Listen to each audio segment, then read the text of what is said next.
Okay, I thought it'd be good in this video, and probably in another couple of videos, to start looking at, again, or revisiting properly the audio side of shooting with the DSLR, especially setting up your own kind of studio area, and you're finding that you want to improve the quality of your audio.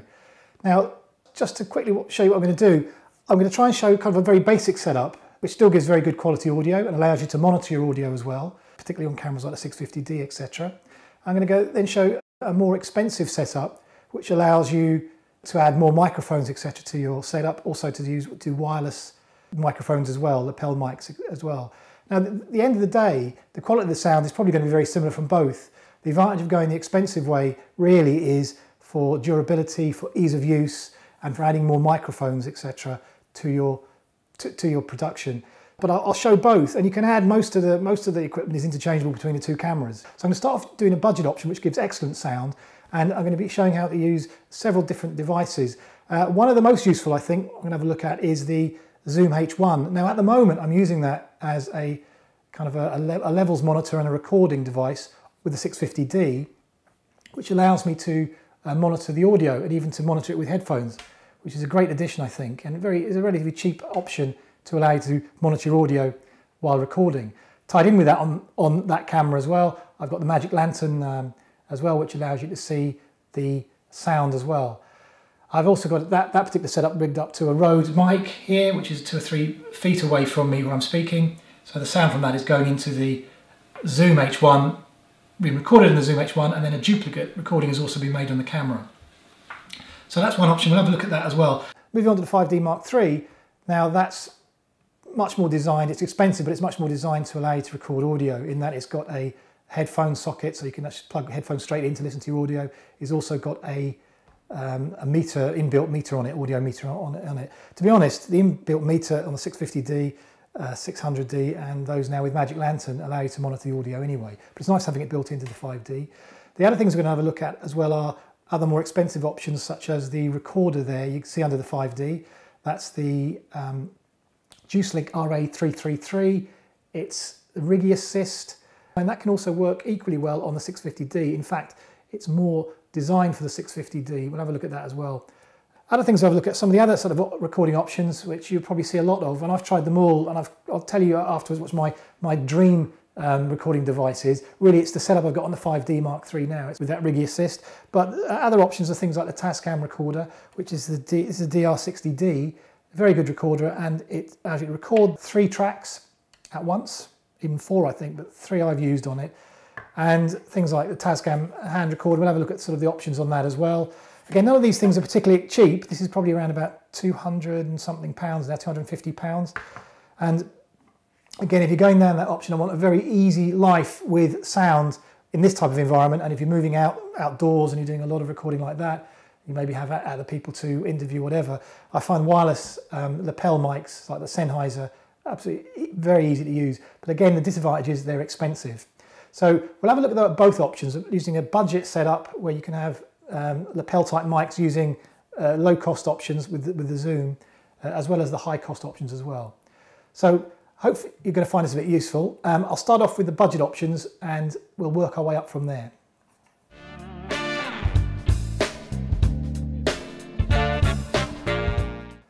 Okay, the first thing I'm going to have a look at is just on your 650D is adding some sound monitoring for your sound, and how to do it on a budget basically. We start off with the cheapest option, I think, and that's using the Zoom here. You might see attached it anyhow. I've just got it onto the hot shoe there on the top of the camera, but it could be any connection really.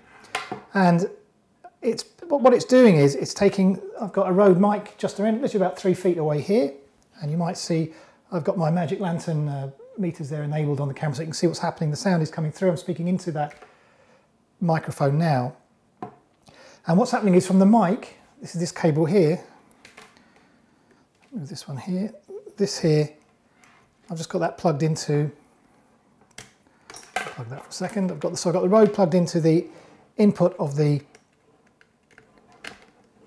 Zoom H1 unit, and then what I've done is now on the side of the unit you might see there's just one hole. There's not a separate hole for headphones, and there's not a separate hole for the output to the camera either.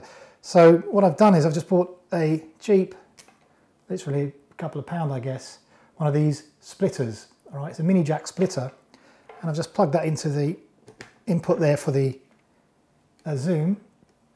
And then what I've got is then in one of the, doesn't matter which one of the inputs there, I've plugged in the headphones. So I've got my headphones here I can put on. And I can hear now the recording from the mic coming through. And the other one, I've just plugged that into there with a cable, a normal cable there, you can see, mini jack cable, and that goes into the mic output there. So what's happening is the Rode is coming into this unit, and this unit is putting the sound into the camera. It's also, you can also record on this. If you don't record, the camera will still record the sound, even if I don't switch the record on the zoom. You can see the meters are coming there, but you'll also see on the zoom, very usefully, you see the meters there on the zoom as well. And you can, what I would do if I'm using it, I'd probably, well, you don't have to, I would actually use this to record as well. So I'm recording the sound at the same, so I've got a very, I know I've got an excellent track on the zoom, top quality, and it's going to be good sound as well on this as well. You can see there the meters tell you that. Now I can also at the same time I'm monitoring the sound as well, so I can hear exactly what's been recorded, so that's a great benefit as well. Now one other thing is that you need to set the menu, if I go to the menu there, the Canon menus, make sure your sound recording there is set to manual. So with manual, and when you set it to manual, you want to basically set the recording level here. You can see that recording level there. You want to make sure that's the minimum +1. So if you obviously don't make it minimum, there'll be no sound allowed at all. But the +1 allows you basically to have minimal gain, just enough. All the gain, all the actual boost of the signal is coming through from the zoom, which is going to make it a much cleaner signal, so that the levels there are going to around about 12, which is what you want. It's about 12 there. And you just do that on the zoom unit. You can increase or decrease the amount of the output there on that. So that's a very cheap, I mean, given that these only cost probably, you know, under £100 now, these, and they're great quality, these zoom units. And they last a long time because they take one AA battery, but that's enabling simple monitoring using zoom there, and also giving you very clean sound to your camera, as well as recording, if you so wish, a soundtrack on the zoom as well. So that's the first thing I would say. If you're on a budget, have a look at doing something like that.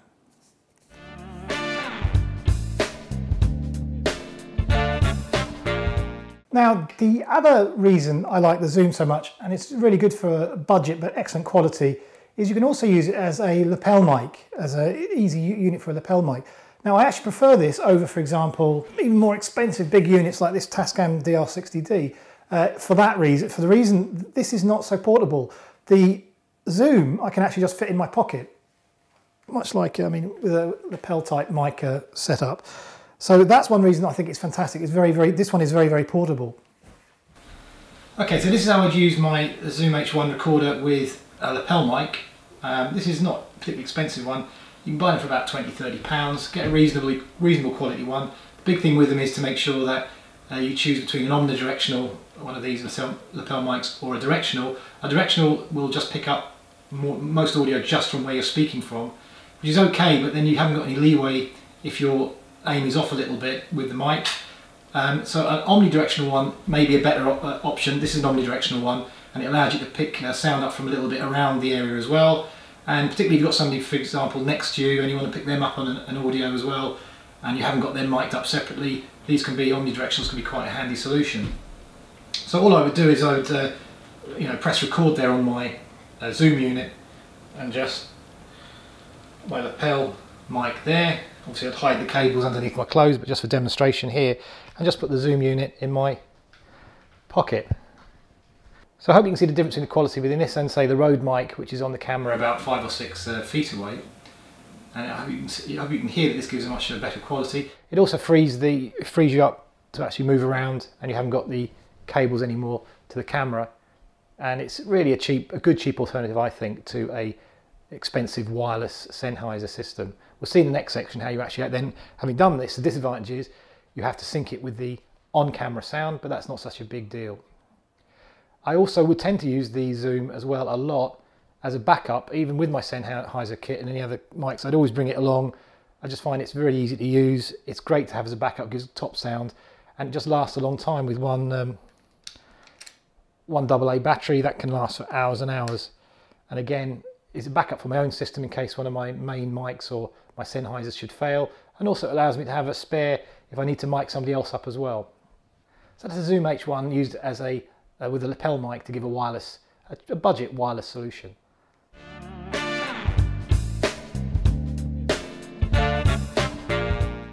Now, even here, what you want to be doing is you want to be, for ease of use, probably using something like a clapper board, because you're going to have to sync this sound afterwards. So using that, do a couple of claps like that, and that will produce in the waveform when you're editing in the sound in the soundtrack. It'll produce each one of those will produce a spike, which you can actually make sure is level with camera audio, so you know exactly where they're synced. You can also ease without one of those. You just have to do clap, and that will also produce those spikes, and I do that all the time. So when you get into the habit of it, whenever you're going to use these with the camera, you're pretty well, every time you start speaking, you're doing that, so that when you're coming to edit afterwards and sync them, you can easily see the spikes to actually align the two tracks together. Now, a much easier way, which I also use a lot now, is Pluralize. And Pluralize is software which is kind of an add-on to Premiere Pro and most of the editing, Vegas as well, most of the editing suites, in that it automatically syncs the tracks for you, and it becomes much easier then, because even if you're not doing the sound between here, this mic and the camera, like here I'm using different cameras, and to sync all the tracks afterwards, it uses the software to sync all the tracks, and it's dead easy. You just have to put them into the program, and all the tracks are automatically synced for you. So with something like a Zoom here, you get top quality sound. It's probably even better than the wireless quality of the sound, to be honest. You also have a really good track recorded here, and it doesn't matter so much about the quality on the camera, as long as you're recording sound on the camera as well. And as I said, it's really just have to put it in your pocket, and that's it. I hope you found that part quite useful. In the next video, part 2, I'll have a look at slightly more expensive options to use as recorders for your audio.